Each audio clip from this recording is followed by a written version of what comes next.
El licenciado Carlos Blanco nos acompaña, consultor político. Un placer tenerle aquí. ¿Cómo está usted? Buenos días, María. Buenos días, mi estimado amigo. Hermano querido.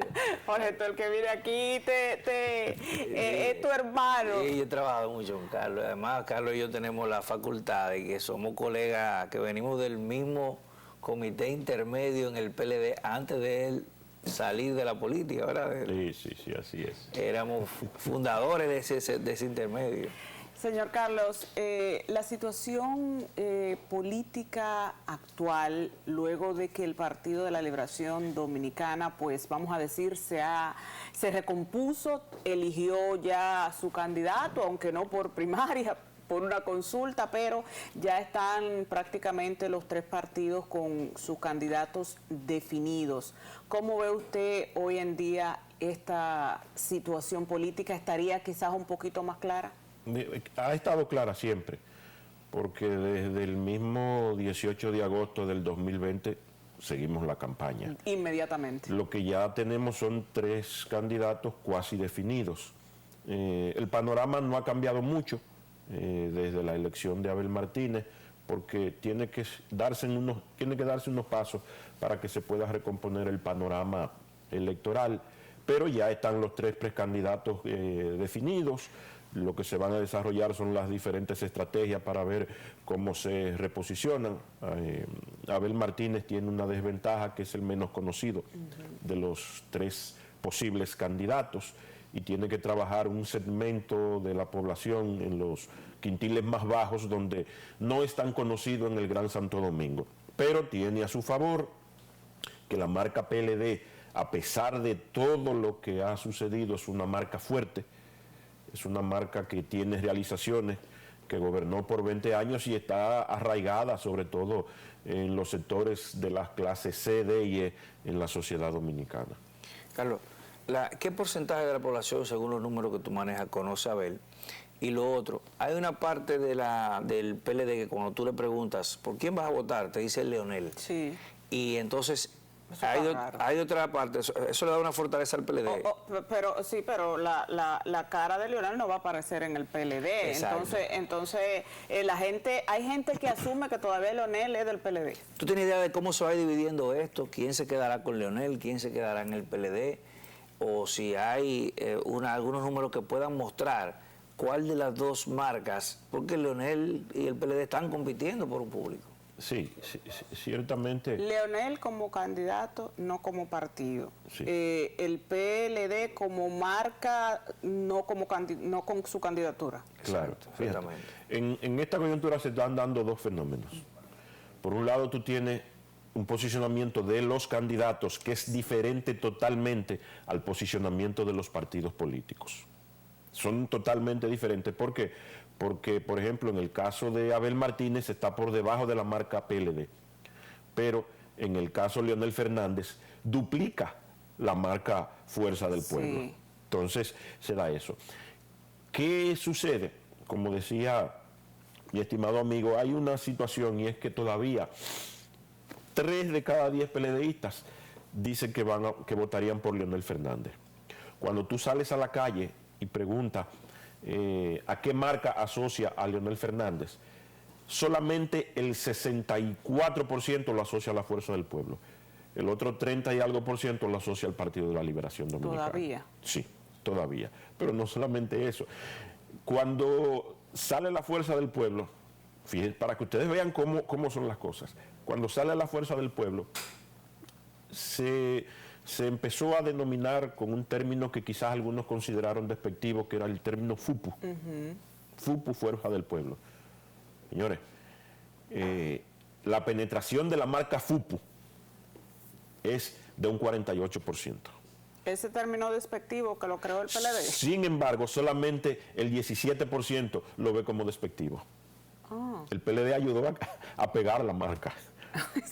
No pero relaje, ellos no lo aceptan. No relaje. Ellos no lo aceptan. Esas son las cosas. Ellos no les gusta que le digan, en el caso mío no lo digo Fuerza del Pueblo, porque tengo muchos amigos ahí que quiero mucho. Ciertamente. Pero ellos deberían de asumir el nombre, porque el nombre es más conocido Como hizo Gonzalo cuando le dijeron penco, él dijo aquí está tu penco, ya. No tanto así. Ahí quedó. No tanto así. Pero es para que tú veas cómo se van asociando las cosas en esto. Entonces, cuando tú tienes un escenario donde por un lado están los tres posibles candidatos con un posicionamiento y tú tienes tres partidos con un posicionamiento totalmente diferente, tiene que producirse una recomposición, una reunificación de una reunificación de la fuerza. El PLD llegó a estar muy maltrecho, llegó a estar en un 14%. Pero se recompuso. Ciertamente la salida de los precandidatos detuvo su descrecimiento. Sí, la hemorragia. Comenzó a aglutinar fuerzas, pero aún le falta. ¿Y si hubiese ganado Margarita? Mire, Margarita es mucho más conocida. Margarita está bien, pero Margarita, ¿usted cree que cometió un error al quedarse en el PLD y no apoyar al que era su esposo? No, eso es un término de valoración que yo no me atrevería a pero usted es estudioso de la sociedad, sí, pero, y sabe lo que la gente piensa. Pero cada quien trilla su propio camino. Exacto. Ella decidió quedarse. Debo de decir que, o sea, el que te diga que decía que en las encuestas iba a ganar Abel Martínez está mintiendo, porque Margarita era mucho más popular que Abel Martínez. El fenómeno de Margarita es un fenómeno de estructura. Margarita no tenía una estructura política. Abel tenía la estructura. Sí, Abel tenía toda la estructura. Margarita no tenía estructura política y ahí están los resultados. El que va a un proceso electoral sin una estructura política no tiene posibilidades de triunfo. Ya lo vivió Leonel Fernández en el año 2020. Claro. Con un señor que había sido expresidente de la República, que un año atrás las encuestas marcaban que ganaban con un 50 y pico %, pero va a un proceso electoral sin una estructura política. Entonces, la estructura partidaria es fundamental en las campañas políticas, porque esa es la que arma el andamiaje. Entonces, incluso Carlos sacó medio millón de votos más en la interna del PLD, claro, que hacia afuera, claro, porque en la interna contaba con gente que no se fue a la Fuerza del Pueblo. Ciertamente, es así. Entonces, cuando tú tienes ese escenario, es complejo. Margarita, y hay que decirlo, afectaba la candidatura del expresidente Fernández en el Gran Santo Domingo. ¿Por qué? Porque cuando tú colocabas en un escenario a Luis Abinader, Leonel Fernández y Margarita Cedeño, el expresidente Fernández bajaba unos puntos en el Gran Santo Domingo, que es su gran nicho. ¿En serio? Sí, bajaba. Hay que reconocerlo porque su gran labor social está enraigada en muchos de los barrios de las familias de Santo Domingo. Sí, incuestionable. Creo, ojo, ese programa Progresando con Solidaridad, creo, independientemente del tipo de campaña que ella pudo haber hecho, creo que realmente el hecho de que ella no esté presente en la boleta es un punto de apoyo para el expresidente Leonel Fernández. Ciertamente. Además, le va a quitar el problema que tenía la hija, de saber por quién votaría. Mío, sí. ¿Usted cree que en esta coyuntura pudiera haber segunda vuelta en la República Dominicana? Si en cuando el país se ha decantado en las últimas elecciones por elegir en primera vuelta. Si en el año 2020 Leonel Fernández hubiese obtenido 2 puntos más, una segunda vuelta era inevitable. Es evidente que estamos en un escenario de segunda vuelta. ¿Usted cree?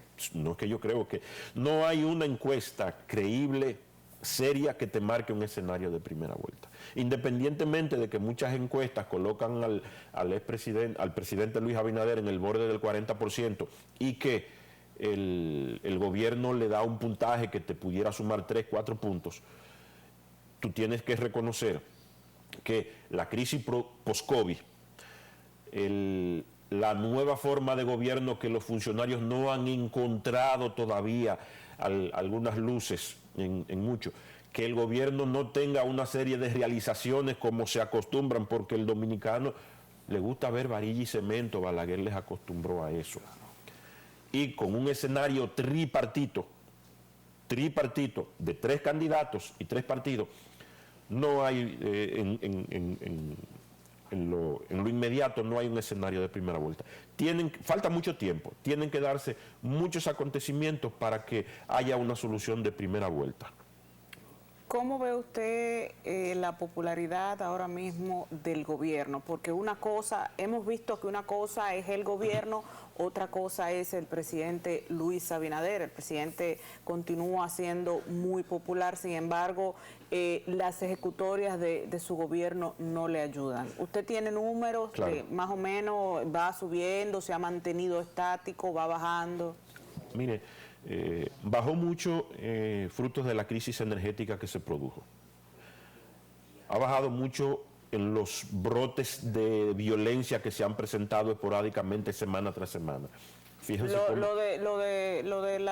el tema migratorio, que en palabras, o sea, él ha tenido quizás un protagonismo, ese es un tema que aglutina la sociedad. Pero no marca tanto. No marca tanto. Es igual que el tema corrupción, aunque migración tiene mayor peso. Fíjese lo que sucede. La gente ya lo de la corrupción no le importa. El problema de migración tú lo ves, pero cuando te llega el lunes, que tú tienes que ir al supermercado, que te golpea el bolsillo, ya tú te olvidas de la corrupción, ya tú te olvidas del problema de los haitianos. Cuando tú vas de noche y tú ves un atraco, cuando tú ves que han iniciado un proceso de decapitaciones a personas conocidas, como el caso de Víctor Herarte de Santiago, como el caso del hacendado de Puerto Plata, que si bien está asociado a la migración haitiana, la mayoría de la gente lo asocia a la violencia y a los actos delincuenciales. Entonces, son eso. El gobierno, por decirlo así, el presidente Luis Abinader tiene una buena valoración. Su valoración está por encima del 55%.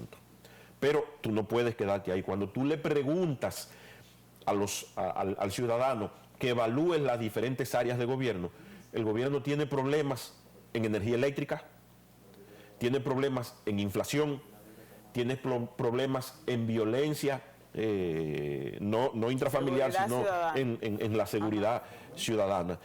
Tiene problemas en la generación de empleos, tiene problemas en el sector agrícola, tiene problemas en el sector salud. Entonces, ¿y educación? No, es que educación ya ha sobrepasado porque ha habido un problema.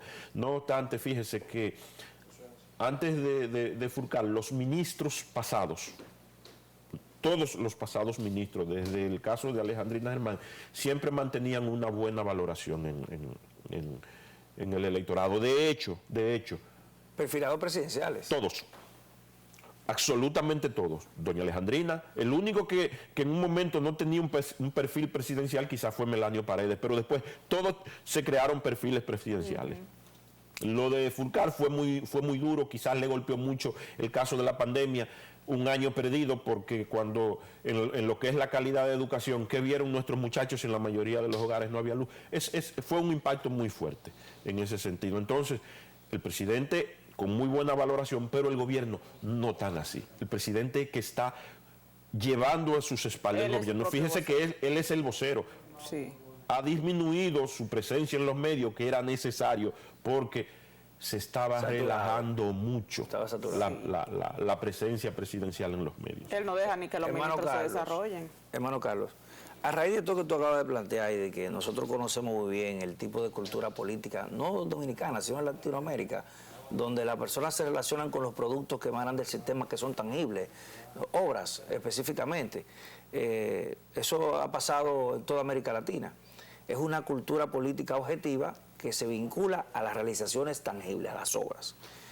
Y todo este tema administrativo y el deterioro que tiene el gobierno, evidente. ¿Existe la posibilidad de que el gobierno se vaya desplazando a un tercer lugar, estando estas fuerzas recompuestas, la fuerza que tiene, la popularidad que tiene el presidente Fernández, que ha retomado, que está rondando el 30%, un Abel Martínez joven, con nuevos bríos, lo que va a tender a que las tres fuerzas se vayan equiparando? ¿Existe la posibilidad de que el gobierno quede en un tercer lugar? Todavía no lo veo así. No lo veo así. Miren, en la peor de la crisis que nosotros hemos tenido en los últimos 50 años. En el año 2004, Hipólito Mejía sacó un 34%.